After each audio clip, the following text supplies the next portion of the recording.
Loess Hills is to encourage more family type farming, to rest back away from the corporate farming, and encourage more of a family type farm that would cater to the farmers market and the local market. And is there a market for that? Can they exist? How many could exist? I mean, Absolutely. you know, how Absolutely. it'd be a slow evolution, so backward. Year to year. So Yeah, because you have to develop the markets. And how many could exist? You know, But I think it's Another way to also say it. too, I mean, we're not that far removed from when that was the way the world was. I mean, I'm 37 years old, so I've lived part of my adult life in the world that you are growing up in, okay? So it's very different now, okay?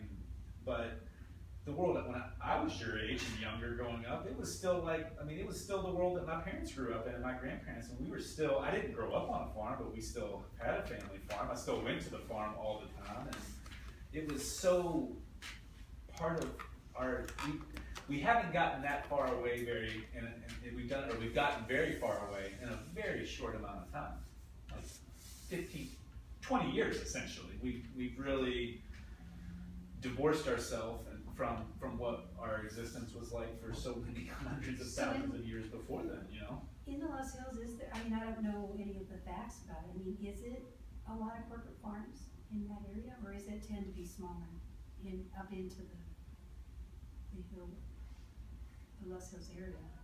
Well, we have one tract of land a mile from where I farm, that the guy who farms it farms, the last I heard was 14,000 acres. Most of that's in the hills. He's a corporation, but he's a family. But he's on there, right? You know, he's a family, but he doesn't live there, obviously. So it comes down to what your definition of a corporate farm is. I mean, most farms are incorporated. Bob, are you incorporated? well, that's an interesting story.